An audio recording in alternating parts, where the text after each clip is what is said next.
Sofía y Marcelo Valente. En la producción, Mora Bizarra. Este espacio pertenece al Centro Cultural Desmadejando.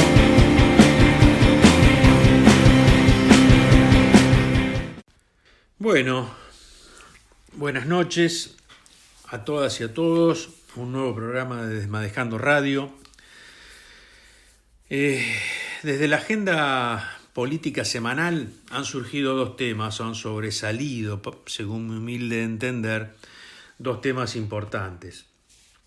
Primero, en el tiempo, el fallo de la Corte Suprema de Justicia de la Nación declarando, en base al principio jurídico de gravedad institucional, hacerse, vía per saltum, del expediente en trámite ante el Tribunal Inferior sin seguir el curso normal del proceso, de modo de no tener que esperar vía recursos extraordinarios y toda esta historia que le llegara al expediente que hubieran pasado años, sino haciendo aplicación de este remedio, por demás llamativo y quizás reservado para temáticas de real envergadura, hasta ahí discutible y opinable, como lo es todo en el derecho. No obstante, el pueblo se hace preguntas. ¿Qué llevó realmente a los cortesanos a calificar de institucionalmente grave a un proceso apegado al derecho de 3 jueces puestos por decreto del anterior gobierno en un cargo para el que no habían concursado, contra la decisión del Consejo de la Magistratura, que dejó sin efecto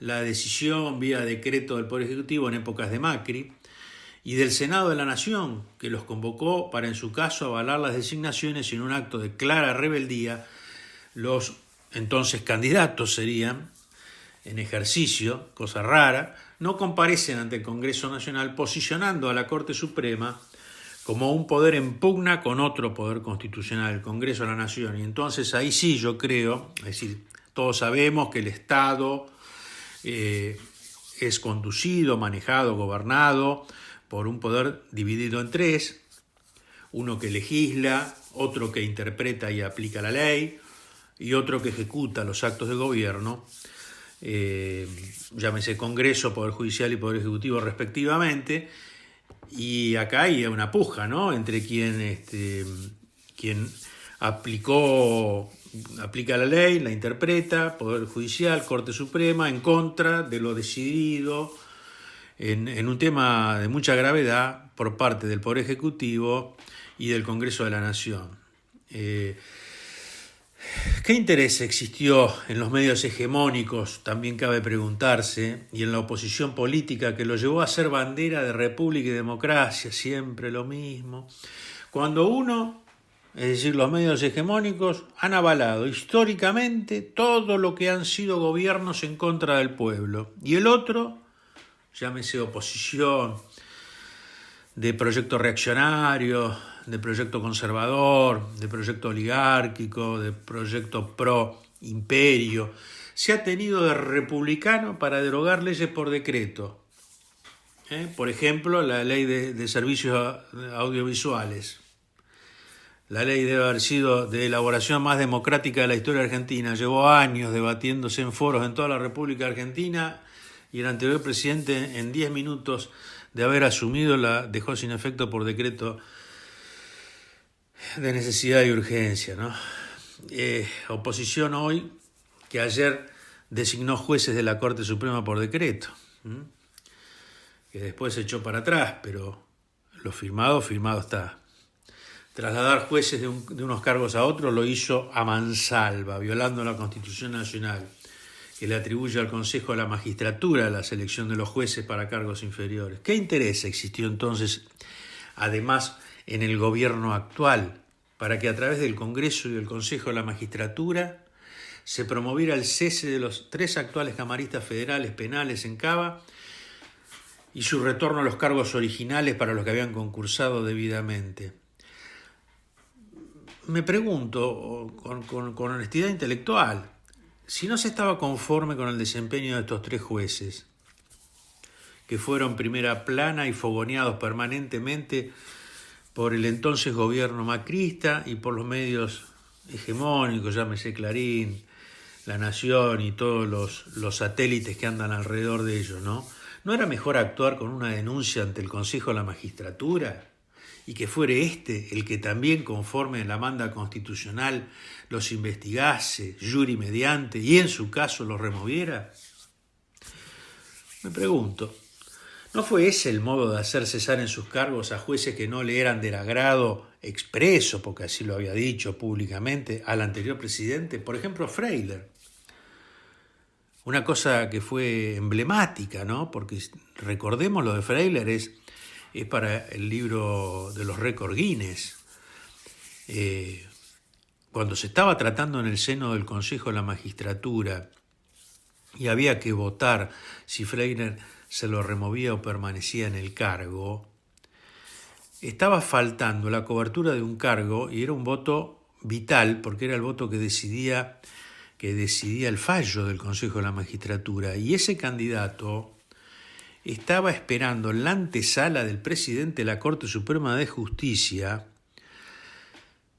que se le tomase juramento a 3 cuadras de donde se reunía el Consejo de la Magistratura, cruzando la Plaza Lavalle, y lo tuvieron esperando en la antesala del presidente para tomarle juramento, mientras el Consejo de la Magistratura avanzaba con la votación, y avanzó con la votación en ausencia de ese miembro del Consejo de la Magistratura, a quien una vez votado en el Consejo se lo hizo pasar al despacho del presidente, se le tomó juramento.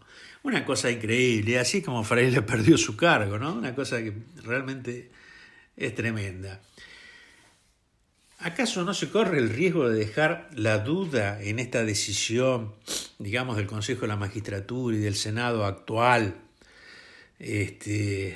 ¿No se corre el riesgo de dejar la duda ante el pueblo de que el corrimiento de estos 3 jueces obedecería a cuestiones judiciales que, según la prensa dominante, involucran a la actual vicepresidenta y a pagar un costo alto en tal sentido de manera innecesaria? No sé, pregunto. Pensemos. Y el otro tema que tomó la agenda pública en estos días tiene que ver con las reuniones con entidades gremiales vinculadas a la actividad agropecuaria nacional y ante la clara necesidad de divisas que tiene el Banco Central, aunque públicamente quizás se lo niegue, y terminó conviniendo, es decir, pactando, arreglando o celebrando un convenio de palabra, obviamente, con el campo entre comillas, la rebaja de unos puntos sobre las retenciones a la venta de sus productos en el extranjero. Para situarnos un poquito en el tema, convengamos primero que el interlocutor del gobierno no fue el chacarero que trabaja su tierra en una centena de hectáreas, sino los grandes pools de siembra sojera, de otros cereales, o los grandes tenedores de tierra, básicamente de la región de la Pampa Húmeda, que no son los que la trabajan personalmente, porque sus titulares la arriendan, y que son los grandes jugadores que venden cereales como commodities, es decir, como cualquier producto que cotiza en la bolsa. Esta decisión del Poder Ejecutivo produce, entiendo, 2 efectos. Primero, coloca en situación de debilidad al gobierno. Señalamos que pudo haber sido el signo de debilidad del gobierno lo que llevara a la embestida de la Corte, ¿no? Un dato no menor. Porque en lugar de tomar las decisiones de fondo frente al comercio de granos, vamos viendo que embiste a ciegas, dando bastonazos contra una empresa en proceso de vaciamiento fraudulento como fuera Vicentín, y que luego tiene que recular. Vale señalar a esta altura que la recreación de un organismo como fuera el IAPI, el Instituto Argentino para el Intercambio, es imperioso, es urgente para garantizar transparencia en las operaciones de comercio exterior y no padecer el suplicio cuasi extorsivo de estos tenedores de materia primas. Y avanza de palabra con un impuesto presentado como contribución, ese impuesto a la riqueza, como se dio a llamar, o contribución por única vez, que lleva meses en el freezer y en cambio no lo hace con las medidas de fondo. Y además de no hacerlo con las medidas de fondo, de no avanzar con un impuesto o contribución a las grandes fortunas, pacta una ayuda para evitar la asfixia financiera con el emporio económico exportador. La otra consecuencia o efecto que producirá esta medida sectorial es el aumento de los alimentos en el mercado interno, al reducirse la retención tributaria sobre los productos en cuestión para la exportación. Creo que esta medida se debió haber anunciado al campo real, al chacarero, al productor en la campaña electoral. Quizá hubiera significado que el Frente de Todos sacara más votos y eso le significara mayor presencia en el Congreso y en las legislaturas. Termino la columna de hoy enviando un gran abrazo al compañero Carlos Raimundi, embajador argentino ante la Organización de Estados Americanos, quien salió sorteado esta semana para ser castigado por el poder económico y mediático, que no perdona cuando un militante nacional y popular opina libremente y actúa conforme su pensamiento, sin flaquezas ni puntos débiles donde golpearle. Y buscan la crisis en el manejo de las relaciones exteriores cuando un embajador, como es el caso de Raimundi, analiza fielmente y ajustado a la realidad latinoamericana la crisis en que está colocado el hermano país de Venezuela. Toda nuestra solidaridad, toda del equipo de Desmadejando para Carlos Raimundi, conocedor de la fortaleza que es menester contar para sostenerse en la lucha de los pueblos castigados por el imperio de turno.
Desmadejando Radio contamos con dos entrevistados que nos van a sumergir casi literalmente en todo lo que es la vida de los humedales y tanto más.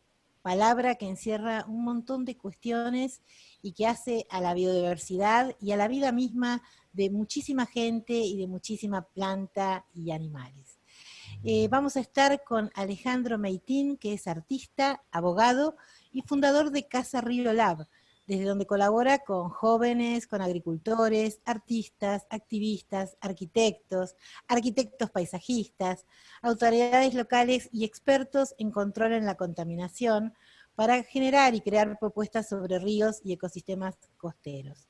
Y también dialogaremos con Marcelo Miranda, que es licenciado en Biología por la Universidad Nacional de La Plata y profesional de gestión externa.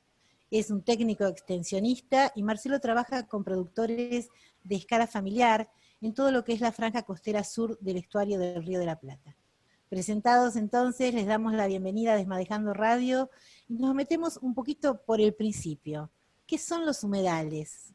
Bueno, no sé, me parece que hay una definición más clara la puede dar Marcelo, que es biólogo de formación. ¿Qué tal, Alejandra? ¿Cómo te va? Un gusto, por la Un presentación. gusto estar Marcelo. con ustedes. ¿Qué tal? Marcelo, Igualmente. entonces, Buenas contanos, a ver. tardes. Bien, me pasó acá. Como todas las cosas y las definiciones, se pueden dar definiciones más técnicas o más de carácter más biológico. Nuestra característica siempre fue más bien trabajar un poco también con la cuestión cultural, entonces aparece un concepto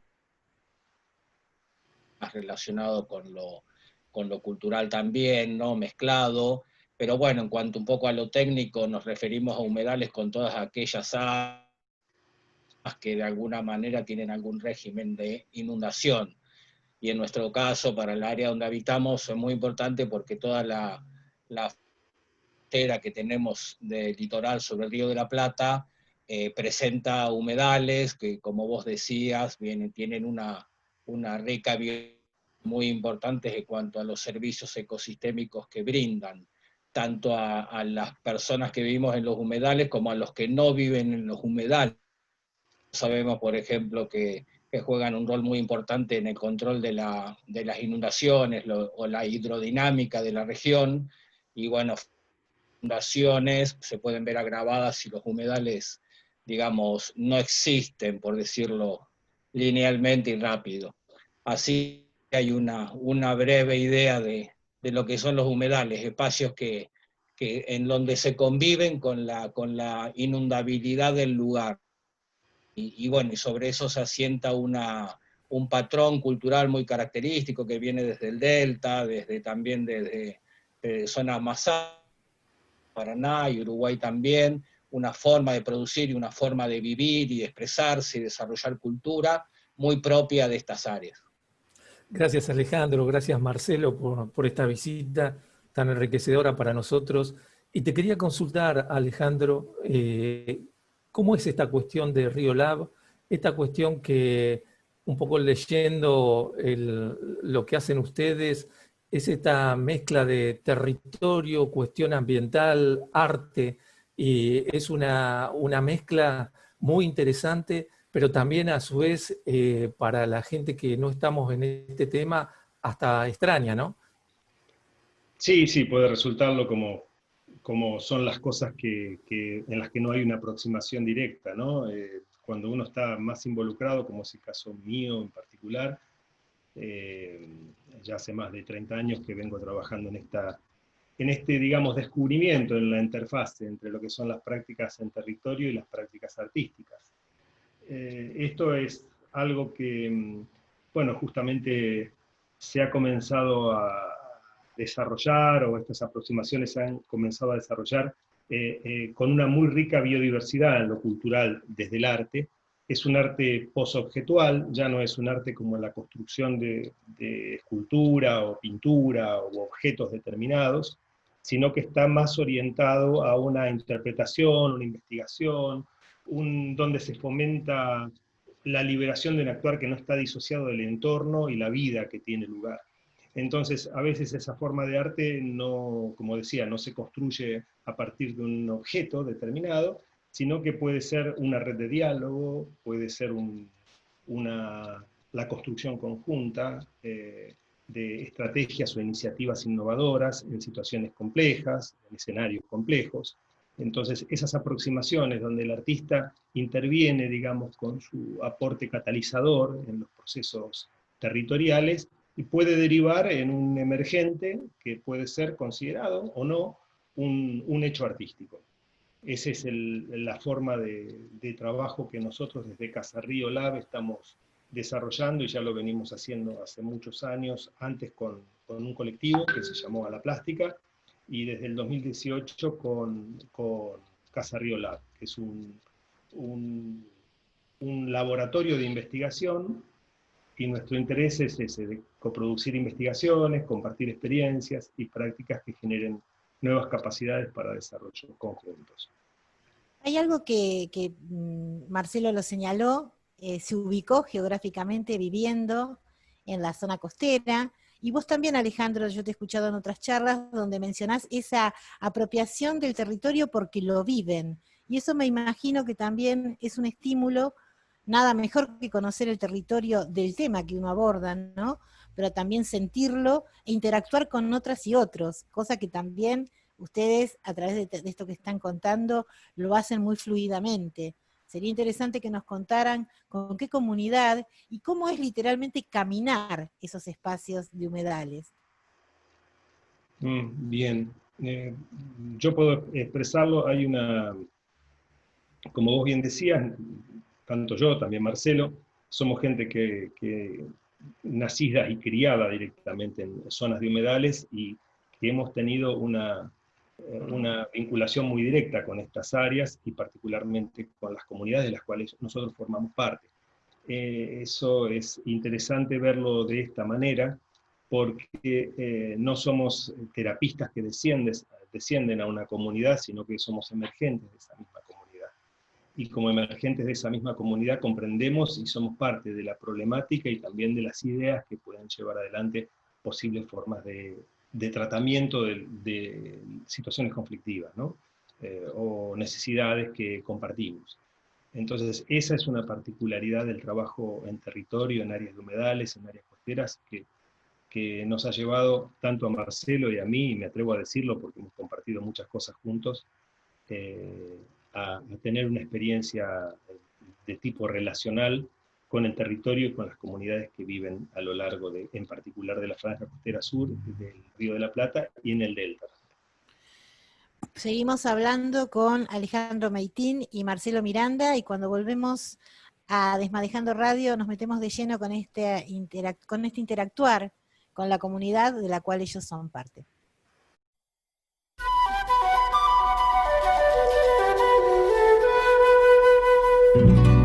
Yo lo soy y no me compadezcas, que esas son monedas que no valen nada y quedan los blancos como quien da plata. Nosotros los cholos no pedimos nada, pues faltando todo, todo nos alcanza. Déjame en la puna vivir a mis anchas, trepar por los cerros detrás de mis cabras, arando la tierra, tejiendo unos ponchos, pastando mis llamas, y echar a los vientos la voz de mi quena. Dices que soy triste, ¿qué quieres que haga? No dicen ustedes que el cholo es sin alma y que es como piedra sin voz, sin palabras, y llora por dentro sin mostrar las lágrimas. ¿Acaso no fueron los blancos venidos de España que nos dieron muerte por oro y por plata? No hubo un tal Pizarro que mató a Atahualpa tras muchas promesas bonitas y falsas. Entonces, ¿qué quieres? ¿Qué quieres que haga? Que me ponga alegre como día de fiesta, mientras mis hermanos doblan las espaldas por 4 centavos que el patrón les paga. ¿Quieres que me ría? Mientras mis hermanos son bestias de carga, llevando riquezas que otros se guardan. ¿Quieres que la risa me ensanche la cara? Mientras mis hermanos viven en las montañas como topos, escarba y escarba mientras se enriquecen los que no trabajan. ¿Quieres que me alegre? Mientras mis hermanas van a casas de ricos, lo mismo que esclavas. Yo lo soy y no me compadezcas. Déjame en la puna vivir a mis anchas, trepar por los cerros detrás de mis cabras, arando la tierra, tejiendo unos ponchos, pastando mis llamas, y echar a los vientos la voz de mi quena. Déjame tranquilo, que aquí la montaña me ofrece sus piedras, acaso más blandas que esas condolencias que tú me regalas. Yo lo soy y no me compadezcas.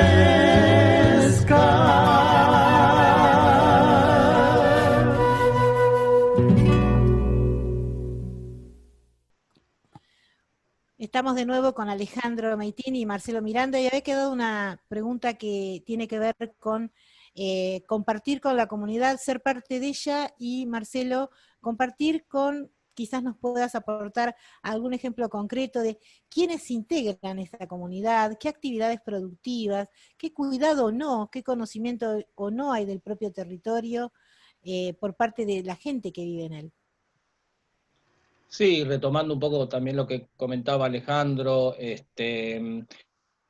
forma, digamos, de desarrollar la profesión o el oficio que uno tiene, digamos, de trabajar caminando el territorio, ¿no? Es de también, sobre todo, entender la complejidad del territorio, porque por ahí muchas veces se tienen por ahí miradas o visiones que simplifican un poco la realidad, y realmente vivimos en un espacio muy tensionado por muchas fuerzas, ¿no? Intereses, como es el AMBA, ¿no? Y como lo es todo territorio, en definitiva. Entonces es muy importante no vínculo con las poblaciones locales y no estar comprando a veces otras realidades, ¿no? Bueno, la vinculación, como vos decís, con el poblador local se da en forma natural, podríamos decir, en función de que nosotros, pobladores de acá, como decía Alejandro, nos hemos criado acá, así que venimos pateando el territorio, como nos gusta decir nosotros, desde hace mucho tiempo. Chicos, bueno, acá las producciones, digamos, en cuanto a lo que es de carácter así agroproductivo, se relacionan un poco con lo que tiene que ver con la fruticultura, ¿no? Sobre todo en la zona de Berisso, con el vino de la costa, con la ciruela, con el higo, con otro, ¿no? Membrillo, también con una parte hortícola en la zona de Berisso también, ¿no? Que anteriormente fue y ahora se viene retrayendo cada vez más, y en ese sentido nosotros siempre decimos que el poblador local que sostiene estas producciones que son amigables, también defienden a los humedales, ¿no? Y debemos entender que el poblador local que habita esos lugares es una pieza clave para defender los humedales. Está bueno lo de las leyes y todo, pero bueno, Alejandro sabe que yo siempre soy un poco más más realista en algunas cosas, y bueno, a veces las leyes, hay muchas leyes y que no se cumplen, lamentablemente, ¿no? Pero las necesitamos igual. Pero bueno, después que se cumplan en el territorio es un poco más complejo, ¿no? Así que el territorio lo que ofrece es muchas gratificaciones, porque hay procesos que se desarrollan, que tienen éxito y sirven de foco, sirven de en fin, es muy nutritivo también trabajar en estos espacios. Y Alejandro, con esta mirada que ustedes tienen, donde se va fluctuando de alguna manera entre el arte y el activismo, ¿no? de realizar estas cuestiones que ustedes llevan adelante, me parece que hay un trasfondo, hay una filosofía, hay una vida, hay una mirada, una cosmovisión de estas realidades. ¿Cómo las podían definir ustedes estas miradas? ¿Dónde se encontrarían ustedes parados para enfrentar a estas realidades que nos tocan a todos? Bueno, sí, hay sin duda un nuevo modo de considerar a la naturaleza y por fuera de esta lógica de la escenografía del relato humano, ¿no? Y en esta aproximación nosotros sí avanzamos sobre una vinculación entre lo no humano y lo humano, como una forma de defender también la vida en su conjunto. Es algo que es como una aproximación sensible. Para esto el campo del arte es especialmente llamado, ¿no? Que el arte es una forma de conocimiento diferente al saber científico, al saber empírico. Hay una cuestión que a nosotros nos involucra mucho, que viene ya desde el pensamiento de los antiguos, ¿no? Que hablan los griegos ya hablaban de 3 tipos de aproximaciones, ¿no? al conocimiento. una era vinculado a 3 diosas, ¿no? Una era tecne, el conocimiento técnico, episteme, ¿no? El conocimiento científico, y otra era la metis, es el conocimiento del saber local. Y a nosotros nos interesa explorar en este andar como práctica estética ese saber local, la emergencia de ese saber local que no es solamente el saber de las personas, sino el saber que habla desde la tierra. Y en eso también nos vinculamos no solamente con este pensamiento de occidente europeizado, sino también con el pensamiento profundo de la América profunda, como decía Cush. Entonces, en esas confluencias que se dan en todo el mundo, porque yo hace poco he estado en China, en Japón, en Corea, y te encontrás con esta misma raigambre, ¿no? Que ha sido desvalorizada. El saber de la metis, el saber de lo profundo, el saber de la tierra, la aproximación de lo humano y de lo no humano, ha sido reemplazado por un saber empírico y un saber técnico que pareciera que fuera superior, y que en realidad nos ha disputado algo que necesitamos recuperar en forma urgente, que es la sensibilidad de aproximación a tener la capacidad de escuchar y de sentir lo humano y lo no humano. Contundentes tus palabras, Alejandro, e invitan, realmente cambia como la mirada de uno mismo acerca de temas tan cotidianos, ¿no? Una definición amplia y, reitero tus palabras, profunda. Y en ese saber, en ese modo de ver dónde vivimos y cómo vivimos, ¿cómo observan ustedes esta vecindad con ciudades como puede ser La Plata?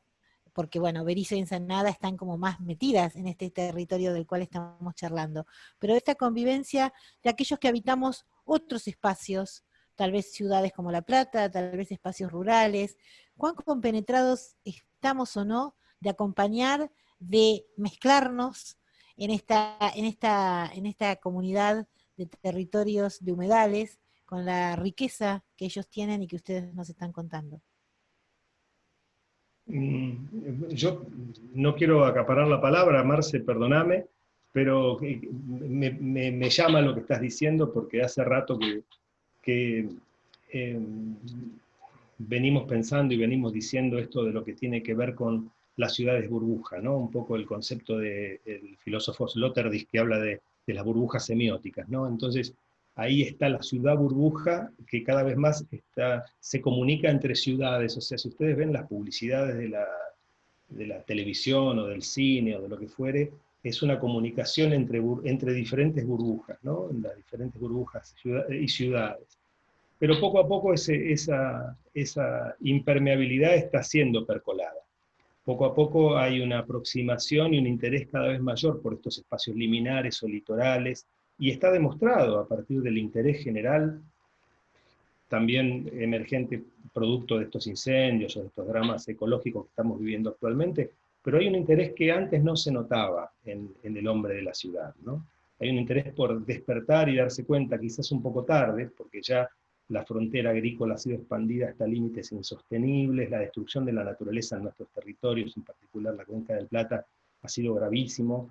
Fijémonos nomás que en el último año la exportación de commodities, de granos de soja transgénica, ha superado la exportación de commodities de la Cuenca del Mississippi. O sea, estamos hablando de un modelo de destrucción ecosistémica que ha superado con creces a lo que fue el modelo extractivista más duro del planeta, como fue el modelo de explotación de la Cuenca del Mississippi. Imagínense no solamente eso, la destrucción, el desplazamiento de comunidades que terminan viviendo en su mayoría en los grandes cordones de pobreza de los conurbanos, tanto de Rosario, de La Plata, bueno, ni hablar de Buenos Aires. Entonces, yo decía tarde, porque lo hemos descubierto y hemos empezado a pensarlo y a reaccionar, pero la burbuja está siendo percolada. Hay una poética de estos espacios litorales, de esos espacios liminares, hay una pedagogía que queremos aprender también de lo negado, que es algo que cada día tiene más pregnancia en los discursos culturales, en ciertos espacios de la cultura, ciertos espacios del arte, ciertos espacios de la ciencia, que antes eran muy, muy limitados, y ahora cada vez más hay una confluencia entre cultura, arte, ciencia, naturaleza. Falta en esto que justamente la difusión mediática, que están obviamente cerradas porque también tienen los intereses concentrados, no es casual que la Expoagro la financien Clarín y La Nación. O sea, los intereses son los mismos. Entonces, es muy difícil que estos propios intereses también den cuenta de esa cuestión, ¿no? Siempre se comunica lo ambiental como una cuestión naif y de mejora de la calidad de vida, pero en términos de consumo solamente. En minutos seguimos entonces caminando estos humedales junto a Marcelo Miranda y Alejandro Meitín.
Bueno, estamos de vuelta entonces con Marcelo y con Alejandro. Alejandro dejó picando ahí en el cierre del anterior el tema del buen vivir, ¿no? Y entonces yo creo que por ahí esto que se contrapone con la buena vida del mundo occidental y el buen vivir del mundo antiguo andino, ¿no? De los pueblos originarios andinos que incluso lo han llegado a plasmar en la Constitución de Ecuador y en la Constitución de la plurinación boliviana. Marcelo, me gustaría por ahí que nos cuentes un poco la experiencia. Sé que andás de vez en cuando por Perú y por todo lo que tiene que ver con la cordillera de los Andes y los pueblos que allí están radicados milenariamente. Que nos cuentes un poquito de esto. Sí, José, bueno, la verdad que hay muchas cosas y conceptos e ideas que tenemos que un poco que aprender de los pueblos andinos. Realmente es una fuente inagotable de saberes. Vos hablás del buen vivir, ¿no? Esto que apareció también en la Constitución de Bolivia en su momento, y muchos otros conceptos como el de la minga, el de la INI, el del trabajo. Realmente es una fuente inagotable de sabiduría que tenemos ahí guardada y que realmente muy poco, ¿no? Deberíamos poner en práctica mucho más esta idea de los pueblos originarios, del buen, todos sus conceptos asociados. Hablando, por ejemplo, de prácticas en territorio y estas cosas. Por ejemplo, nosotros desarrollamos con Casa Río y con otros compañeros también una minga de mimbre. Minga también es una palabra que viene del andina, ¿no? Y que se refiere a un trabajo que hacemos en forma comunitaria, que nos reunimos todos en un lugar y o sembramos una parcela o hacemos una cosecha de algo. Todos los años nos reunimos y hacemos una cosecha comunitaria de mimbre, que es un cultivo muy propio de los humedales, para volver al tema, porque si de la montaña me pierdo un poco. Pero bueno, son prácticas, como decía, que tenemos que recuperar. Realmente nos representa como una gran fuente, como decía, inagotable, un gran dador, no solamente de agua, de sedimentos, ¿no? Lo andino ha formado las grandes llanuras que hoy nos sustentan, todo lo que nos brinda la montaña, ¿no? Y un poco que decía Alejandra antes, tratar también un poco de no ver la naturaleza a veces tan compensada, ¿no? Porque Alejandra un poco preguntaba los de La Plata y los humedales, estamos todos interrelacionados, algunas cosas son un poco una especie de tecnicismo, pero bueno, el buen vivir esto nos muestra que estamos todos interconectados, más allá de que en un humedal o en una llanura alta. Como explicaba antes, a los pobladores de La Plata debería interesarle mucho de los humedales, porque pueden correr riesgos de inundación como los han tenido, y de eso depende de cómo están nuestros humedales. Bien concretas, ¿no? No como le gusta decir al mundo andino, ¿no? Son cosas bien concretas, ¿no? Acá no hay chacha.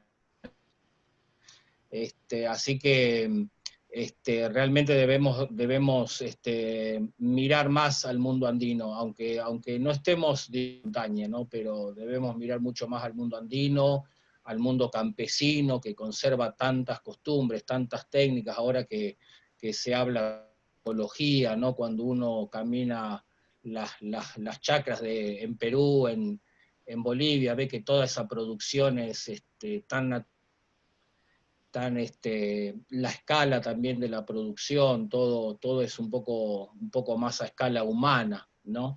Pero insisto, estamos todos en el mismo planeta y estamos todos unidos, y de lo que pasa en los humedales depende de lo que pasa en la cuenca alta del río, que no perder una mirada global de la cuestión, porque un poco el mundo occidental nos vende, digamos, una naturaleza sectorializada, atomizada, ¿no?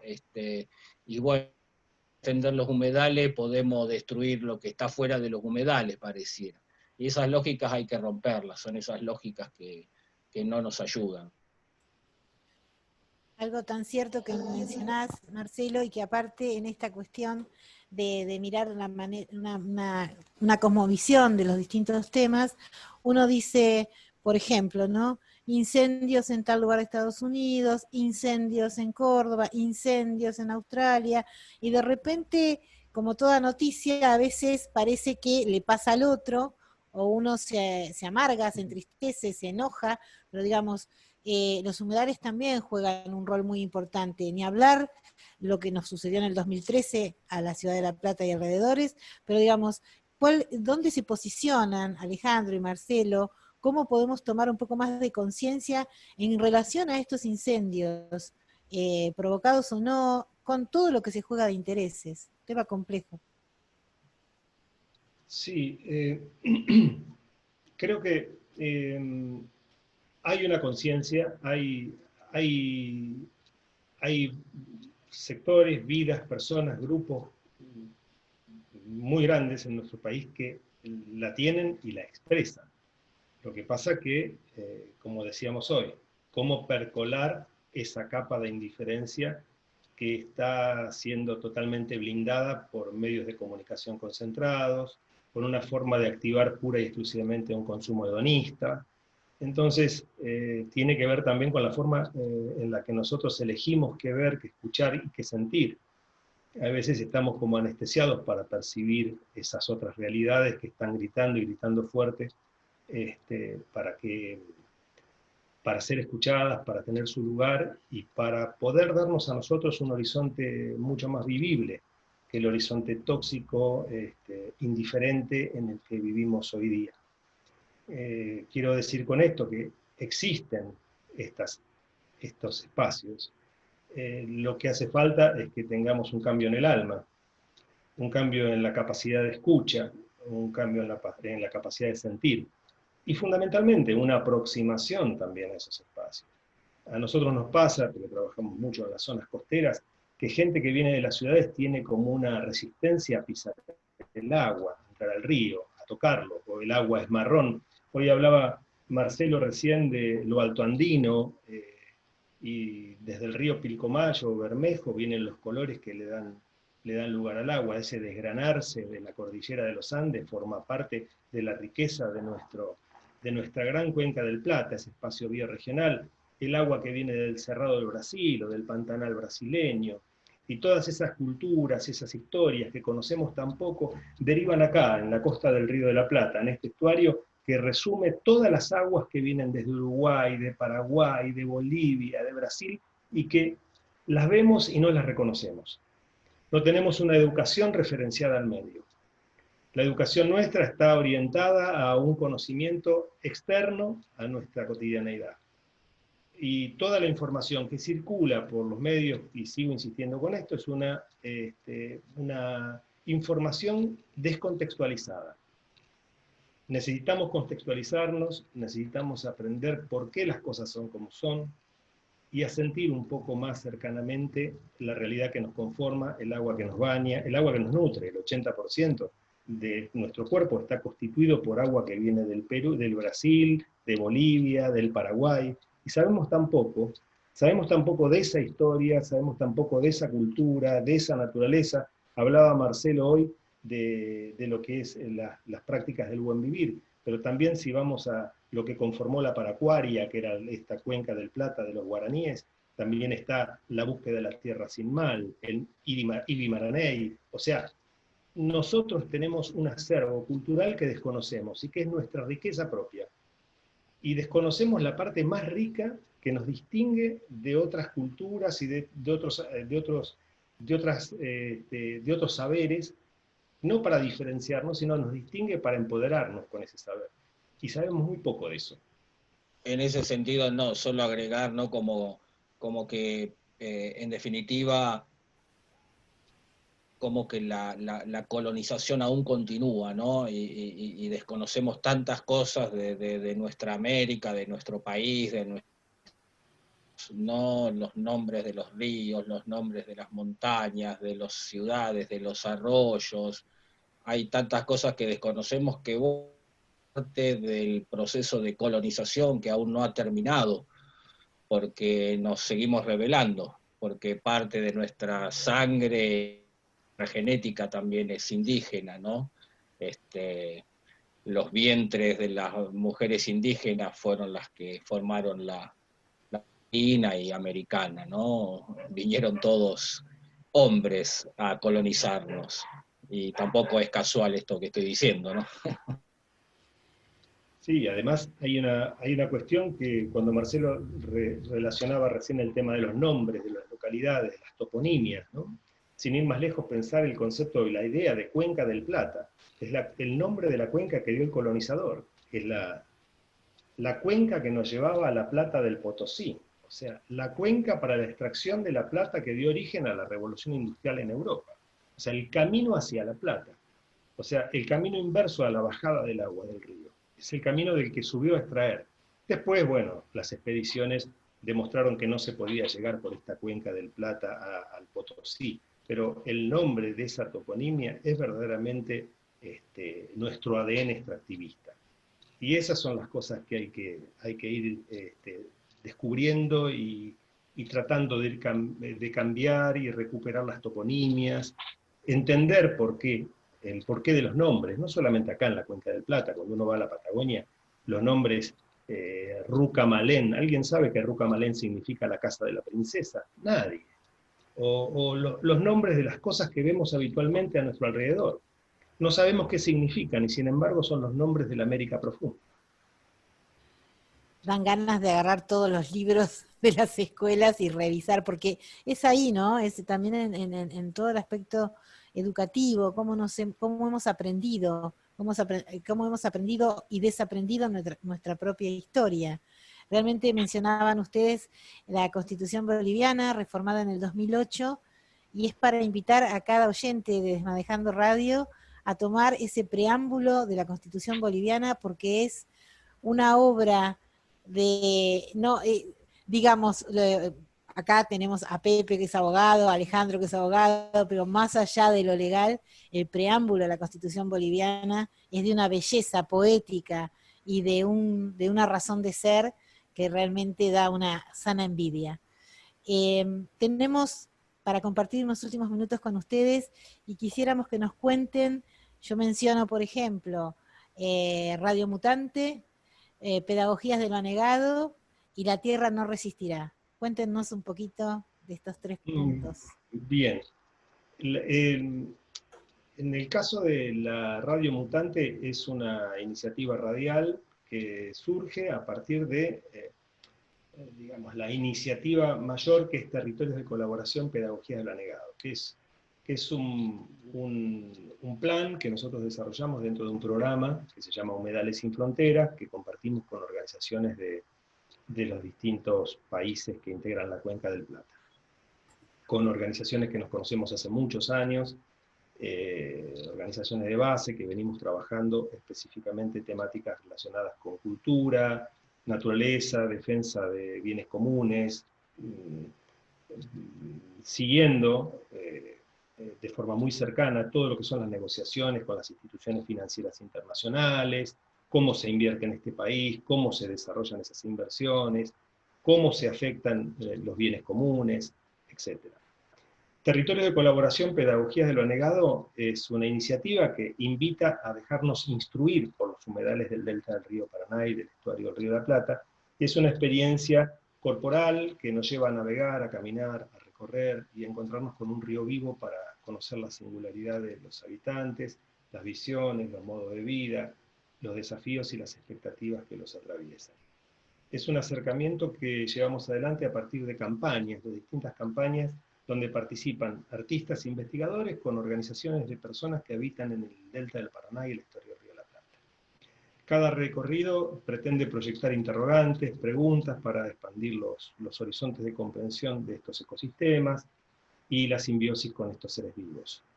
Estas particularidades hacen un proyecto que nos enseña, digamos, nuevas formas de habitar y de relacionarnos con los seres, tanto humanos como no humanos, e insistimos, esta forma de aprender de la pedagogía de lo anegado, de la pedagogía del humedal. En este sentido, hacemos constantemente recorridos, hace muchos años, generamos videos, generamos encuentros, talleres, exhibiciones, algunas más micro, otras más macro, como fue la última exhibición que hicimos en el Centro Cultural Parque de España, en Rosario. Lo hicimos en Rosario porque es un centro neurálgico del poder económico de las corporaciones del agronegocio. Esta exhibición, que se llamó La Tierra no resistirá, justamente fue una exhibición internacional donde participamos artistas y comunidades de la Cuenca del Plata, con quienes hemos desarrollado estas campañas, y artistas que trabajan también con comunidades en la Cuenca del Mississippi.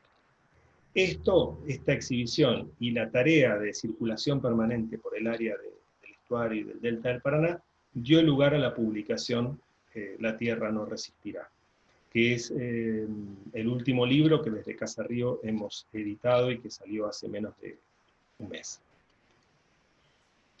Gracias Marcelo, Alejandro, pueden buscarlos y encontrarlos en Casa Río Lab, pueden interiorizarse a través de las redes, nosotros también haremos una mención de este gran trabajo, un gusto tenerlos en Desmadejando Radio, y bueno, seguramente seguiremos charlando en otro momento. Muchísimas gracias Alejandra, y a todos y a todas. Nos seguimos encontrando.